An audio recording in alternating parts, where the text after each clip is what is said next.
Panama খালের আংশিক নিয়ন্ত্রণ পেতে যাচ্ছে যুক্তরাষ্ট্র।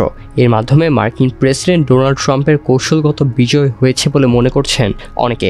কারণ নির্বাচিত হয়েই পানামা খালের নিয়ন্ত্রণ নিয়ে দাবি তুলেছিলেন ট্রাম্প। বিবিসির প্রতিবেদনে বলা হয়, পানামা খালের দুই প্রান্তের গুরুত্বপূর্ণ দুইটি বন্দর কিনতে সম্মত হয়েছে মার্কিন বিনিয়োগ প্রতিষ্ঠান ব্ল্যাকরক। কিন্তু হঠাৎই কেন এই বন্দর বিক্রি করা হলো?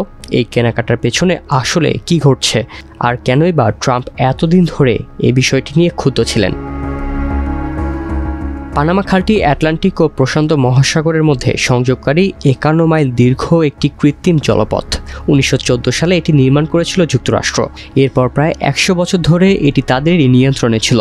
কিন্তু 1977 সালে একটি চুক্তির মাধ্যমে সিদ্ধান্ত হয় ধাপে ধাপে এটি পানামার হাতে চলে যাবে। অবশেষে 1999 সালে এটি পুরোপুরি পানামার নিয়ন্ত্রণে চলে যায়। এই খাল বিশ্ব বাণিজ্যের জন্য অত্যন্ত গুরুত্বপূর্ণ। বিশ্বের 4% বাণিজ্যিক পরিবহন এবং আমেরিকার 40% কন্টেইনার পরিবহন এই খালের মধ্যে দিয়ে হয়। বছরে প্রায় 14,000 জাহাজ এই খাল ব্যবহার করে এবং শুধু 2024 সালেই এই খালের মাধ্যমে প্রায় $5 বিলিয়ন মুনাফা করেছে।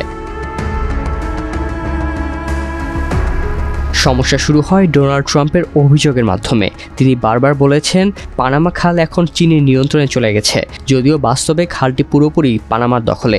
তবে খালের দুই পাশে অবস্থিত দুটি প্রধান বন্দর বালবোয়া ও ক্রিস্টোবাল পরিচালনা করছিল হংকং ভিত্তিক কোম্পানি সিকে হাচিসান। ট্রাম্পের মতে যেহেতু এই কোম্পানি হংকং ভিত্তিক, তাই এর মাধ্যমে চীন এই গুরুত্বপূর্ণ পথের উপর নিয়ন্ত্রণ বজায় রাখছে।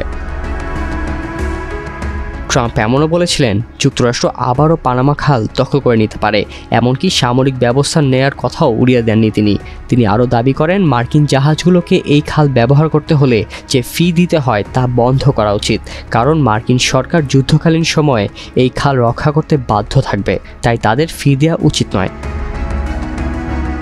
এদিকে সিকে হাচিসান কোম্পানি জানিয়েছে তাদের এই বন্দর বিক্রির সিদ্ধান্ত সম্পূর্ণ ব্যবসায়িক। তাদের বক্তব্য অনুযায়ী এটি সাম্প্রতিক রাজনৈতিক উত্তেজনার সঙ্গে সম্পর্কিত নয়। তবে বিশ্লেষকরা মনে করেন ট্রাম্পের চাপের কারণেই চীনা মালিকদের মনে এই বন্দরের ভবিষ্যৎ নিয়ে সন্দেহ তৈরি হয়েছিল।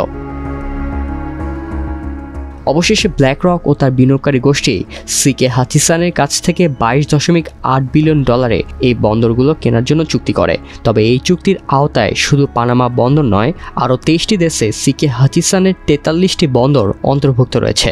তবে চীন বা হংকংয়ে অবস্থিত কোনো বন্দর এই চুক্তির অংশ নয়। ব্ল্যাকরকের সিইও ল্যারি ফিঙ্ক বলেছেন, এই বিশ্বমানের বন্দরগুলো বিশ্ব বাণিজ্যকে আরও সহজ করবে। আমাদের দীর্ঘমেয়াদী বিনিয়োগের মাধ্যমে এই বন্দরগুলোকে আরও উন্নত করার পরিকল্পনা রয়েছে।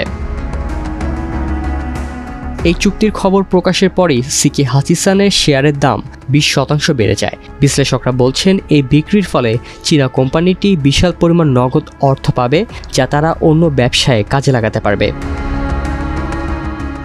এদিকে মার্কিন পররাষ্ট্রমন্ত্রী মার্কো রুবিও বলেছেন পানামার উচিত অবিলম্বে মার্কিন জাহাজের জন্য খালের ফি বাতিল করা। তিনি বলেন, যুদ্ধের সময়ে যদি আমরা এই খাল রক্ষা করতে বাধ্য হই, তাহলে আমাদের জন্য এটি বিনামূল্যে ব্যবহারযোগ্য হওয়া উচিত।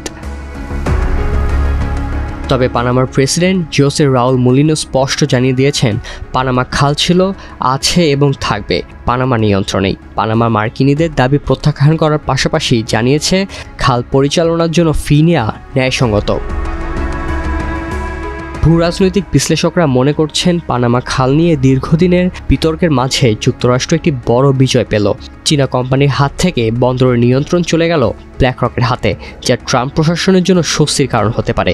যদিও পানামা এখনও খালের উপর নিজের সার্বভৌমত্ব বজায় রাখার ব্যাপারে অনড়।